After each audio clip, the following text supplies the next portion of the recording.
The Wilds, Ader, the Game of Fate. The Everlorn Wilds existed as an untamed forest to the south of Galewin. It stretched inland from the western shore of the Fathoms for 600 miles to meet a hilly plain dotted by steep rocky mountain peaks. A rhododendron forest, most of its trees hugged the earth, and their trunks grew twisted, curled, and knotted as their limbs were prone to creep sideways, horizontally to the ground. Seen from a distance, its rolling green canopy was marred by ruddy patches of rust-colored blossoms, and over the spring it sported vibrant blotches of pinks, reds, and purples. To man, the wilds was a realm of dangerous contradictions. Breathtakingly ancient and beautiful, the forest was dense and easy to get lost in. Home to rare herbs and abundant wildlife, it was also said to be the den of many things frightening and horrific. The wilds were the place parents warned their children not to go, yet folklore spoke so frequently of its treasures, it lingered on the tips of greedy adult tongues, eager to taste fortune and fame. Countless Galewin tales recounted the lives of lost souls who, upon entering a precipice like a shady road, or a covered bridge, or a misty grove, were never seen nor heard from again. The wilds were where monsters lived, and very few dared to enter without a guide. It was the height of summer, and just before dawn when Ader Bahlod, an 18-year-old Galewin man, hesitantly crawled out from underneath an overturned wagon. Ader's breath was erratic. His body shook, his hands quaked, and his face was pale with fright. Ader crawled on all fours, pensively, like a scared dog, and his weary eyes scanned the campsite for movement. The dark, mangled trees of the Everlorn Wilds bordering the site harbored deep shadows that played tricks on Ader's terror-stricken mind, and he cringed at the slightest of movement. The remains of the campfire gave enough light for Ader to see 8 bloodied, gruesome bodies. The corpses of his compatriots were strewn in pieces about the camp. His company's tents were ripped and tattered, their possessions ransacked, wooden travel chests smashed, and gold, copper, silver coins, gems, and jewelry littered the ground.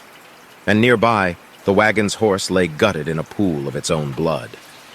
Pairing the deathly reek with the sight of the horse, Ader heaved, sending vomit followed by a trail of spittle from his mouth to the earth. Scrambling to an adjacent body, Ader drew a sword from the dead man's scabbard to hold it defensively before him. Frightened and sleepless, Ader could barely lift the blade, so it dangled, limp-wristed from his center. Diving for a burlap knapsack filled with travel gear, Ader grasped at clumps of spilled coins and jewels to stuff them into the pack. "I had hoped for better," said a low, grainy voice lingering in the trees. Surprised, Ader fell back to his rump and feebly presented the sword to defend himself. He turned the weapon to his left and right, squinting to penetrate the darkness. Who's there? Show yourself!" A small foot draped in a battered, threadbare cloak emerged from the trees. At 4 feet, he was taller than any halfling Ader had ever seen, and his gray skin bore an even stranger blue tint. He wore a ruined pair of trousers supported by suspenders running up a ratty pullover shirt. His fingers were elongated and sharp, more like talons than nails, and stained crimson with the blood of his former companions. Weakly waving the sword before him, Ader backed against one of the wagon wheels and breathed, You stay away. Keep away from me." Pausing to bring his cowl down to his shoulders, the stranger revealed an angular face with a mouth of white, wicked teeth. 2 canines protruded from his upper lip. He crouched to place his palms flat against the ground, squatting with his knees out like a bat, and the halfling admired Ader with haunting blue eyes. "Very well," he whispered. "Why?" Ader choked. His eyes darted around the campsite for an exit, a weapon, shelter, anything, to potentially escape this creature. The halfling shrugged, using one of his nails to push a green gemstone around in the dirt. "That's complicated." "Take it," Ader pleaded, shoving his pack at him. I don't need it." Admiring the emerald between his fingers, the halfling grinned a mouthful of jagged teeth and said, "Only a moment ago, these treasures seemed exceedingly important to you." Shaking, Ader gripped his weapon with both hands to keep the blade tip trained on the halfling. It was a mistake. I don't want it. Take them. Please, let me go." "Let you go," the halfling whispered, and his eyes drifted lazily to the wilds. What an intriguing, albeit naive idea. Sweat raced down Ader's panic-stricken face. What did I do? Why? At that, the halfling grimaced and fell serious. A full moon ago, your merry band of mercenaries entered the wilds. Your adventures took you to the ruins of lost tribes, peoples who once called these forests home. You plundered their remains. You raided their temples. You stole what was sacred to them. Ader swallowed and waved the sword from the treasure to the halfling. Well, go on then. You can have it all back. The stranger's dead blue eyes glared contemptuously at Ader. Stealing, taking, an enduring preoccupation of Galewind men, regardless of the centuries you've had to correct your failings. Your race is as the magpie, perpetually fascinated by shiny things, and as selfish as the raven, equally prone to hoard it. Disinterested, the halfling cast the stone to the ground. By the light of the dying fire, Ader saw dried, matted blood caked across the stranger's neck and face. What are you? What do you want? Ader demanded, raising his weapon higher. You're a halfling! Unlike any you've ever met, boy, the stranger hissed, scowling at him. At birth I was named Skyer Dannon, a son of the hamlet of Amberglen, but at death I was dragged unwillingly into a frozen pond and made vampire. Upon offering a name for what he was, Ader's blood ran cold. He trembled, feeling the vampire's fearful presence weighing on his arms and chest. His sword became weightier and unwieldy. Staring helplessly into Skyer's dead eyes, Ader's arms weakened. His skin went clammy, his mouth dried, his resolve diminished. "And your name?" the vampire asked, tilting his head slightly. Ader, the boy whispered, unexplainably compelled to answer. Ader Baylod, of Caerleon. Leaning in, Skyer slunk forward on all fours to lock eyes with Ader and allow his sway to overcome the boy. Ader, trapped aside the wagon, squirmed, incapable of escape, and several uncomfortable moments passed before the vampire finally spoke. For an age, I've wrestled with a matter of conscience, a persistent question about my being, Ader. What is it? Ader asked, his eyes narrowing so completely that the only thing he saw, the only thing that mattered in the world, was Skyer Dannon. Fate, the vampire whispered, drawing closer. Ader, relaxing, did not struggle, turn, or shy away, and his breathing slowed. Fate? What about it? Can I help? Possibly, the vampire said, smiling pleasingly.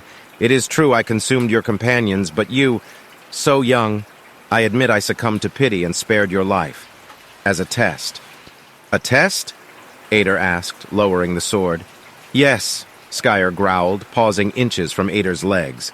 Skyer could sense the blood pumping in the boy's heart. He could smell Ader's musky perspiration. He could hear the whooshing of air filling Ader's lungs. Regardless of how docile and submissive Ader would become under Skyer's sway, he was still prey, and it was necessary for the vampire to actively suppress his hunger. I wonder, Skyer pondered, if this is all I am, all that I am to be. How so? His body relaxed. Ader no longer trembled or quaked. Skyer Dannon rolled his head, almost annoyed that he would need to explain himself. Cursed with intellect, memory, and cognition, I plainly see what I've become. I am a murderer, a fiend. But is that the whole of my fate, Ader? To be a ruthless predator? Or can I be more? Ader sat up to lay the sword beside him and engage Skyer in polite conversation. Well, alive. I'm proof of your kindness. Now isn't relevant, the vampire interrupted. I am satiated. I am in control of my nature, but that will not last. I may resist feeding on you now, Ader, but I question my conviction. Thus I ask, can I rule my hunger instead of it ruling me? Ader smiled and said agreeably, Oh, I see. Fate, yes. I waited all night in the trees, Skyer continued, glancing at the forest behind him. Knowing you took refuge under the wagon, I permitted you to remain there. All the while I've resisted my compulsions. I've controlled my hunger. Well then, Ader said with an outstretched arm and rolling up his sleeve. If you're hungry, please, I won't struggle. Skyer Dannon grinned and turned to meander into the forest, saying, Ader, you are a test, in the least, my gamble, and I am not without a sense of fairness. Therefore, I wish to extend you a chance to live, to escape the cruelty of your fate. We will make a game out of it. A game? Ader asked, genuinely confused, and rose to his feet. Yes, Skyer said, placing his clawed hand against a crooked tree. Dawn approaches, and soon I must take to hiding and sleep, where I'll dream of lost loves I cherished lifetimes ago. And when I wake, I'll be famished, racked by an insatiable hunger. I may hunt you, I may find you, I may rend you limb from limb and feed on you, but then again, maybe not. Fate is fickle, Ader. Let's allow the game to decide. But Mr. Skyer Dannon glared wickedly at Ader and growled in a way that could only be interpreted as an order. You will run. There is a river, 30 miles to the north. I know it, Ader said compliantly, picking up his pack. Skyer Dannon wrapped his cloak around his shoulders and brought his cowl down over his eyes. Embracing himself as if chilled, Skyer continued speaking as he slowly crept into the forest. I cannot abide it. Meet the river, cross it, and you will survive. Further, you'll have the privilege of daylight to escape these woods. Never let it be said that I was ungenerous. Ader prepared himself to go. Okay, but will I see you again, Mr. Dannon? Fading into the darkness, his hollow blue eyes peering out at Ader from behind his hood, the vampire breathed, Run, Ader. Pray you make the river's periphery by nightfall. Can I rule my hunger instead of it ruling me? Ader smiled and said agreeably, Oh, I see. Fate, yes. I waited all night in the trees, Skyer continued, glancing at the forest behind him. Knowing you took refuge under the wagon, I permitted you to remain there. All the while I've resisted my compulsions. I've controlled my hunger. Well then, Ader said with an outstretched arm and rolling up his sleeve. If you're hungry, please, I won't struggle. Skyer Dannon grinned and turned to meander into the forest, saying, Ader, you are a test, in the least, my gamble, and I am not without a sense of fairness. Therefore, I wish to extend you a chance to live, to escape the cruelty of your fate. We will make a game out of it. A game? Ader asked, genuinely confused, and rose to his feet. Yes, Skyer said, placing his clawed hand against a crooked tree. Dawn approaches, and soon I must take to hiding and sleep, where I'll dream of lost loves I cherished lifetimes ago. And when I wake, I'll be famished, racked by an insatiable hunger. I may hunt you, I may find you, I may rend you limb from limb and feed on you, but then again, maybe not. Fate is fickle, Ader. Let's allow the game to decide. But Mr. Skyer Dannon glared wickedly at Ader and growled in a way that could only be interpreted as an order. You will run. There is a river, 30 miles to the north. I know it, Ader said compliantly, picking up his pack. Skyer Dannon wrapped his cloak around his shoulders and brought his cowl down over his eyes. Embracing himself as if chilled, Skyer continued speaking as he slowly crept into the forest. I cannot abide it. Meet the river, cross it, and you will survive. Further, you'll have the privilege of daylight to escape these woods. Never let it be said that I was ungenerous. Ader prepared himself to go. Okay, but will I see you again, Mr. Dannon? Fading into the darkness, his hollow blue eyes peering out at Ader from behind his hood, the vampire breathed, Run, Ader. Pray you make the river's periphery by nightfall. Clearing the river, Skyer threw Ader to his back along the shoreline. Badly burned, his body coated in a glossy, tar-like substance that was his blood, Skyer snarled viciously and leaped on Ader to straddle him. Struggling for his life, Ader screamed, writhed, and bucked, feebly trying to push Skyer off of him, but he was no match for the supernatural strength of the vampire. Putting a restraining hand on Ader's throat, Skyer returned his arm to prepare an ending strike with his claws. Suddenly, Skyer was stabbed by a memory. You are a test in the least, my gamble, Skyer remembered himself saying, and his eyes narrowed suspiciously at Ader's panicked, horror-stricken face as if he were causing it. Then Skyer winced, recalling, Can I rule my hunger instead of it ruling me? Choking under Skyer's grip, Ader trembled, waiting for the vampire's death blow. Hesitating, Skyer paused to make sense of the memories asserting themselves into his consciousness. Never let it be said that I was ungenerous. And as that memory painfully flashed across Skyer's mind, temporarily disorienting and confusing him, Ader heaved to shove Skyer away, sending the halfling rolling in the sand. Bolting to his feet, Ader frantically ran into the river with long, lunging strides.